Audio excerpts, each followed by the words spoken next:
أشهد أن لا إله إلا الله وحده لا شريك له وأشهد أن محمدا عبده ورسوله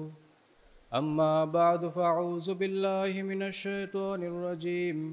بسم الله الرحمن الرحيم الحمد لله رب العالمين الحمد لله رب العالمين الرحمن الرحيم مالك يوم الدين إياك نعبد وإياك نستعين اهدنا الصراط المستقيم اهدنا الصراط المستقيم صراط الذين أنعمت عليهم غير المغضوب عليهم ولا الضالين ومن يطع الله والرسول فأولئك مع الذين أنعم الله عليهم من النبيين والصديقين والشهداء والصالحين وحسن أولئك رفيقا ذلك الفضل من الله وكفى بالله عليما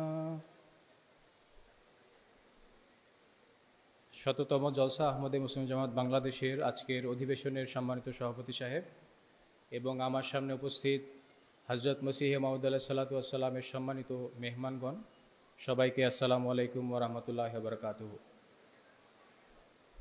আজকে এই অধম হযরত মুহাম্মদ মুস্তাফা সাল্লাল্লাহু আলাইহি সাল্লামের প্রকৃত প্রেমিক হযরত মির্জা গোলাম আহমদ কাদিয়ানী আলাইহিস সালামের বিষয়ে কিছু বলার সুযোগ পেয়ে সম্মানিত। আল্লাহ তাআলা হযরত আকদাস মুহাম্মদ মুস্তাফা সাল্লাল্লাহু আলাইহি সাল্লামকে সকল নবী রাসূলদের মধ্যে সর্বোচ্চ মাকামে মাহমুদ এবং খাতামান নবীনের মতো সর্বোচ্চ পর্যায়ের পদমর্যাদা দিয়ে পৃথিবীতে পাঠিয়েছেন এবং তার আবির্ভাবের পর খোদা তাআলার নৈকট্য লাভের সমস্ত রাস্তা বন্ধ করে দিয়ে শুধুমাত্র রাসূল করিম সাল্লাল্লাহু আলাইহি সাল্লামের আনুগত্য এবং তার অনুসরণের মাধ্যমে নৈকট্য প্রাপ্তির রাস্তা খোলা রেখেছেন। অর্থাৎ এখন যদি কেউ আল্লাহ তাআলার ভালোবাসা যাচনা করে, আল্লাহ তাআলার ভালোবাসা পেতে চায়, তার নৈকট্য লাভ করতে চায়,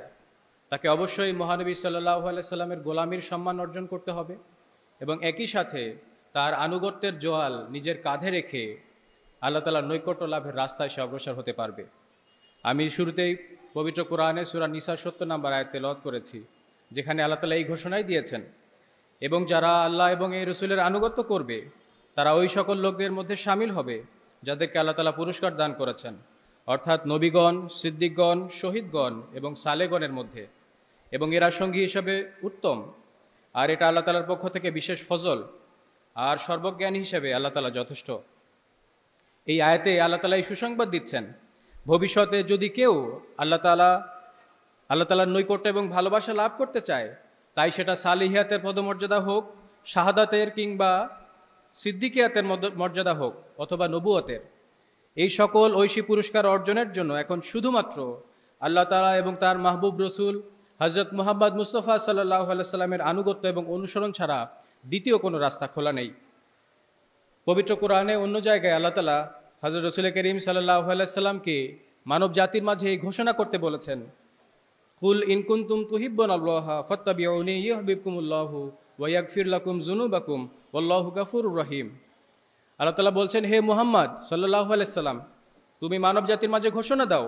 যদি তোমরা আল্লাহকে ভালোবাসো বা আল্লাহ তাআলার ভালোবাসা চাও, তাহলে তোমরা আমার আনুগত্য করো এবং আল্লাহ তাআলাও তোমাকে ভালোবাসবেন এবং তিনি তোমাদের পাপসমূহ ক্ষমা করবেন। নিশ্চয় আল্লাহ অতীব ক্ষমাশীল, বারবার কৃপাকারী। পবিত্র কোরআনের এই যে ঘোষণা, এটা শুধুমাত্র দাবি নয়, বরং উম্মতে মুহাম্মাদিয়ার 1400 বছরের সাক্ষী বা ইতিহাস এই দাবির সত্যতা প্রমাণ করে যে হুজুর পাক সাল্লাল্লাহু আলাইহি সাল্লামের আনুগত্যের কল্যাণে এই উম্মতে মুহাম্মাদে আজ পর্যন্ত কোটি কোটি সংখ্যায় সালেহিনদের জামাত তৈরি হয়েছে, লাখো সংখ্যায় শহীদ এবং সিদ্দিকদের জামাত তৈরি হয়েছে এবং কিয়ামত পর্যন্ত এই সিলসিলা জারি থাকবে।